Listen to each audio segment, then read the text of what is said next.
नेपाल भाषाका कथाकार हरिशंकर रञ्जितकारको एउटा कथा लिएर आएको छु। कथाको शीर्षक छ ख्याल थत्ता। यो कथा नेपाल प्रज्ञा प्रतिष्ठानबाट प्रकाशित नेपाल भाषाबाट अनुदित ब्युजिएका पाइलाहरू कथा संग्रहबाट साभार गरिएको हो। यो संग्रहको सम्पादक रिना तुलाटर हुन्। अब सुन्नुहोस् कथा ख्याल थत्ता। कथाकार हरिशंकर रञ्जितकार। गेरुवा रङको ड्रेस ल्याएर पद्मकन्या क्याम्पसमा प्रमाणपत्र तहमा परिरहेकी मिना चर्चाको केन्द्रबिन्दु चाहिँ भएकी थिए। उसको व्यक्तित्व भेडाहरूको बथानमा बाघ झै थियो। सुपारी फुलहरूका बीचमा गुलाबको फुल झै। पहिला पहिला भए बच्चा बच्ची भइसकेपछि पनि केटीहरू कलेजमा पढ्न जान्थे, छात्रा आमाहरू भएर। तर अचेल क्याम्पसमा त्यस्तो छैन। 15-16 वर्ष हुनासाथ नै एसएलसी पास गर्छन् अनि 17 लाग्नासाथ त क्याम्पसको सङ्घार टेकिहाल्छन्। मिना क्याम्पस गइरहँदा सबैको आँखा उसैमाथि हुन्थे। भालापन हटेर भर्खर भर्खर बैसले छोएकी रातो पिरो अनुहार चिल्लो सफा, अनुहारमा चञ्चलता भरि भराउ छ। जिउ लागेको छ। अधिकांश आइमाईहरू चाहिँ ऊ दुब्ली पनि छैन अनि बाँस चाहिँ अग्ली पनि छैन। जिउलाई सुहाउँदो छ। जस्तो लुगा लाए पनि सुहाकी छ। हिँडाइ आकर्षक छ अनि कुरा गराइ रमाइलो। क्याम्पस जान किताबको झोलालाई गाग्री बोकेर जाँदा र फर्कँदा मिना त धपक्क बलिरहेको चिम चाहिँ उज्याली र गुलियो चाकु चाहिँ देखिन्छ। त्यसैले चिममा पुतलीहरू र चाकुमा छिङ्गा चुमिनेर भन्किने गर्छ। एक होल केटाहरू अघि अघि पछि पछि ल्याएर तिनीहरूसित हाँस्दै मस्किँदै हिँड्दा त मिनाको खुट्टा भुइँमा पर्दैन। ऊ पछाडि पनि हेर्दिन अनि अगाडि पनि आँखा लाउँदिन। तैपनि उसलाई सबैको आँखा उसमाथि छ भन्ने कुरा थाहा छ। प्रमाणपत्र तह पास गरेर स्नातक तहको पढाइ सुरु गरिएको लगत्तै पछि मिनालाई भन्न आउनेहरू, बिहेका लागि प्रस्ताव पठाउनेहरू, हेर्न आउनेहरू धेरै भए। तर मिनाले के को चासो, जवानीको जोस चरम सीमामा पुगे कि यो छैन त्यो छैन भनेर कुनै कुराको चिन्ता छैन। त्यसैले आमा बाबुले बिहेको कुरा गर्नासाथ जवाफ दिइहाल्छे, एमए नै पास गर्छु, एमए पास नगरी बिहे गर्दिन। त्यसैको प्रतिक्रिया स्वरूप टोल छिमेकमा अनि चिन्जानका आफन्तहरूका बीच चर्चा चलिसक्यो मिनाको बारेमा। मिना त निकै बढेकी केटी रहेछ, घमण्डी पनि उत्तिकै। कस्ता कस्ता साउका छोराहरूको लागि भन्न आउँदा पनि मन पर्दैन, बिहा गर्दिन भन्दिरहेछ। केटाहरू अघि अघि पछि पछि ल्याएर हिँड्न पाएकी छे अनि कहाँ बिहे गर्छु भन्छ र कसको फेला पार्ला हेरौँला नि। सबैका एउटै कुरा एउटै बोली। समय बित्न कति बेर लाग्छ र। घरको कौशीमा गमला हुनेहरू कहाँ फुल फुल्छ, टिपिन्छ, बोट सुक्छ, ओइलाउँछ, फेरि नयाँ बिउ ल्याएर रोपिन्छ। त्यसै गरी बारी बगैँचा हुनेहरू कहाँ रुखमा पात झर्छ, फेरि पलाउँछ।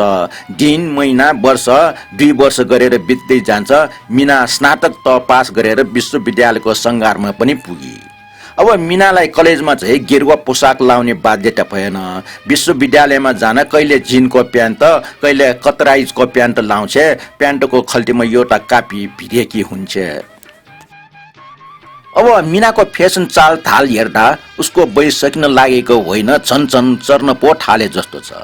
पहिला बाटोमा अघि अघि लाग्थे केटाहरू, अब त कक्षा कोठामै केटाहरू अघि पछि लाग्ने भइसके। अब त जेमा पनि स्वतन्त्रता छ, कुरा गर्न, हिँड्न, पढ्न।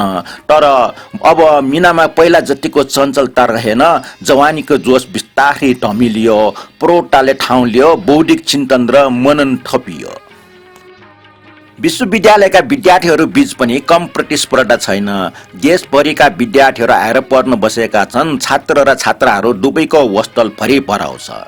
रङ्गी बिरङ्गी लुगा ल्याएर छात्र छात्राहरू बसमा ढकेला ढकेल गर्दै आएका, चौरमा बसेर घाम ताप्दै गफ गरिरहेका देख्दा इन्द्रको अमरावती, भानुभक्तको कान्तिपुरी नगरीको केही झल्क आउँछ। केटाहरू आफूतर्फ केटीहरूलाई आकर्षित गर्न सक्दो प्रयास गर्छ अनि केटीहरूले पनि केटाहरूलाई आकर्षित गर्न झन्डै खोज्छन्। प्रतिस्पर्धा एकले अर्काको हात समातेर घुम्न जानु, पिकनिक जानु र सिनेमा हेर्न जानु त सामान्य कुरा भइसक्यो। तर एउटा कुरा त मान्नै पर्छ, त्यहाँ पनि मिना छात्राहरूको समूहमा अब्बल नै छे। त्यसैले उसित सबैले ईर्ष्या गर्छन्। विश्वविद्यालयमा पढिरहँदा पनि मिनालाई बिहेका लागि भन्न आउनेहरू थिए।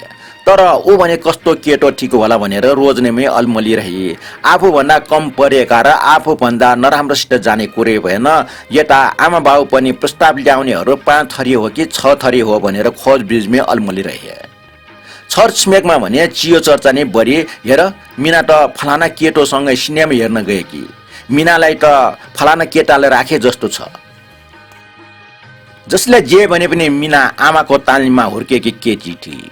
सुरुवाल छोडेर साडी लाउने जाने कि दिन मिनालाई आमाले अर्टिदिएकी थिए। हेर छोरी, अरू चाहिँ बेजातको केटोसित जान्छु नभन, बाउको इज्जत जाला यो कुरामा होस गर्नु है। पहिलेदेखि नै हामी आफन्त नाता गोटाका सामु देवाली पूजा गुठी आदिमा इज्जत तान्दै आएका छौँ।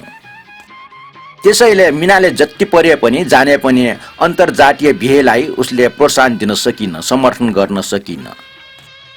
तर समय र वयसले मिनालाई पर्खेर बसेन। स्नातकोत्तर पास भइसकेपछि विश्वविद्यालयले उसलाई घर फर्काइदियो।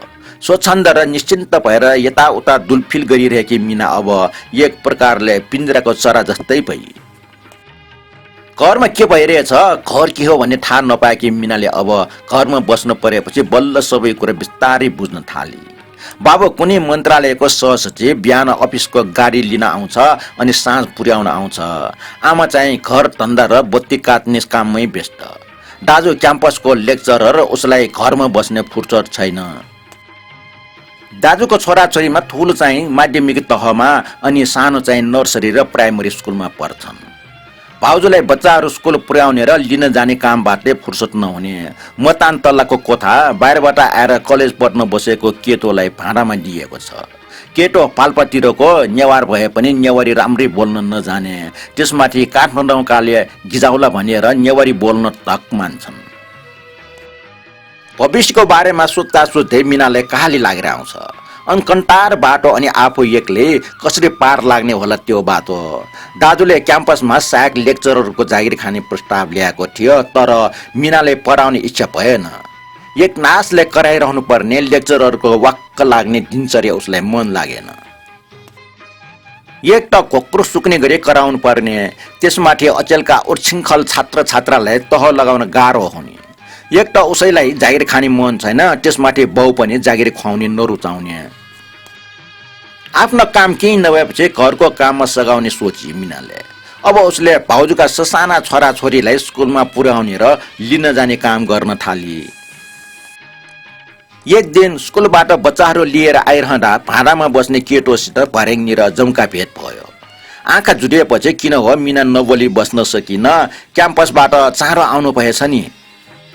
सधैँ हडताल राम्रै पढ्नु पाएको छु होइन, दिनेशले जवाफ दियो। उसले मिनालाई कोठामा आउनुहोस् भनेर हारड्यापूर्वक शिष्टाचार देखायो। मिनालाई पनि के लाग्यो कुनै उसँगै सरासर कोठामा पसी। बच्चाहरू खुरुरुक दौडेर माथि गए। घरबेटीको छोरी पहिलोचोटि कोठामा आएकीले दिनेशले हतार हतार किटली बसालेर स्टोभ बाल्यो। मिनाले आफ्नै घरको कोठा भए पनि अनौठो मानेर यसो चारैतिर निहाले। एउटा खाट, किताब राख्ने दरार, किताबहरू यताउति छरिएको, एकजनाले पुग्ने खालको खाना पकाउने भाँडाकुँडा, भित्ता पहरी होन्डा र टोयोटा कम्पनीको मोटरसाइकल र मोटर कारको क्याटलग काटेर टाँसिएको। यताउति धुलो थुप्रिएको। भाँडा माझ्नको लागि एउटा केटो आउँछ, सायद त्यसले धुलो बढार्ने गर्दैन होला। मिनाले दिनेशको अनुहारलाई ध्यान दिएर हेरी। कालो वर्ण, घुङ्रिएको कपाल, पढ्नको लागि पाल्पादेखि आएर कोठा लिएर बसेको केटो। घरबाट आम बाबुले महिनै पछि खर्च पठाइरहन्छ, आफै खाना पकाएर खान्छ। उसको मिहिनेत देखेर मिना अनायासै प्रभावित भई। चिया पकाइरहेको दिनेशलाई सहयोग गर्न ऊ यन्त्रबद्ध अघि सरी। पछि हद्दै दिनेशले मिनालाई तल्ल परेर हेर्न थाल्यो। बिहान बेलुका खाना पकाउने पढ्नमा लिप्त दिनेशले आज आफ्नो सामु बल्ल स्वास्नी मान्छेको प्रतिमूर्ति देख्यो।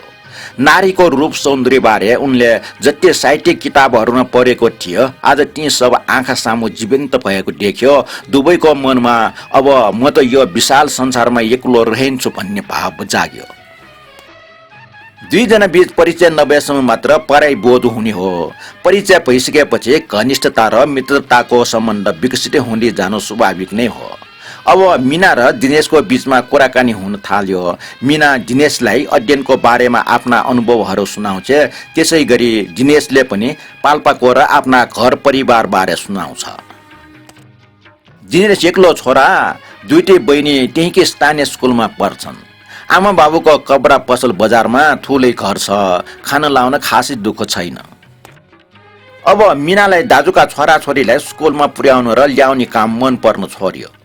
उनको मनमा अनेक तर्कना हुन थाल्यो। एक प्रकारको अव्यक्त वेदनाले भरिन थाल्यो। यिनीहरूको त आफ्ना आमा बाबु छ, भोलि पर्सि यिनीहरूले मलाई हेर्छन् भन्ने के ठेगान? म को हुँ र? भाउजूका बच्चाहरू पुर्याउने जाने र लिन जाने नोकर। अनायास मिनाले आफूमाथि भइरहेको शोषणको अनुभव गरे। उसले सोची आफ्नो सन्तान लिएर हिँड्न पाए पो। अनि एक्कासी उसका अगाडि दिनेशको निर्दोष अनुहार देखा पर्यो। कुनै झै झगडा बिना एक दिन दिनेशले कोठा छोड्यो। त्यही दिन मिनाले पनि घर छोडी। तर घरका कसैलाई यसको सुइको सम्म भएन। मिना साथीहरू कहाँ गएकी होली भनेर घरकाले सोचे। भोलिपल्ट बिहानसम्म पनि मिना फर्केर आइन। त्यसपछि सबैको कान थारा भए, अनुहार आशंकाले अन्ध्यारियो, तोलभरि हल्ली खल्ली भयो। मिनाको दाजुले यताउति साथीभाइ आफन्त सबैतिर खोज्यो, फेला परेन। 4 दिनपछि बल्ल थाहा भयो मिनालाई दिनेशले भगायो अथवा मिना आफू खुसी दिनेशसँग गई। दिनेश तारा एकान्त ठाउँमा डेरा लिएर बसेको खबर आयो। कुनै अप्रत्याशित घटना भएपछि मान्छेहरू जसरी अतालिन्छन् त्यस्तै भयो। मिना पहिल गएको घटनाले उसका साथी सङ्गिनी र परिवारका सदस्यलाई पनि। परिवारका सदस्यलाई त झ्यालमा पर्दाहरू राखेर कोठाभित्र गुम्सिएर बस्नु बाहेक अर्को उपाय भएन। मिनाका साथीहरूमध्ये निकै घनिष्ठ साथी माला भने चुप्पो लागेर बस्नै सकिन। उसले दिनेशको डेरा भएको घरमा आवर जावर गर्ने महिला मार्फत मिनालाई खबर पठाए। मिनाले आँखा पनि देख्न छोरी के हो? त्यति धेरै पढे लेखेकी अनि त्यति राम्रै भइकन पनि काठमाडौँमा घर खेर केही नभएको त्यस्तो खुँडोसित जानलाई। आफ्नै साथीको छोरा जस्तो बोली सुनेर मिनालाई सही नसक्नु पीडा भयो। उसले आफ्नो सुदूर अतीततर्फ निहाले। त्यहाँ अँध्यारो एकाङ्कीपन बाहेक केही थिएन। कुनै आधार थिएन, केही टिको थिएन, पाइला चाल्नलाई बाटो थिएन। चारैतिरबाट छोप्न आउला जस्तो भयावह एकाङ्कीपन मात्र मिनालाई रिङ्गटा छुट्ला जस्तो भयो। अनि कुरा लिएर आएकी महिलालाई उसले अनायास भनी। त्यसले हन्जर खाएकी छैन, ठक्कर खाएपछि चाल पाउले। यस्तै ताल हो भने जुन दिन आफ्नालाई कोही लोग्ने भेटिन्न अनि त्यसले चाल पाउले। लोग्ने मान्छे आकाशबाट झर्ने हो कि धरती फाटेर निक्ल्ने हो भन्ने कुरा।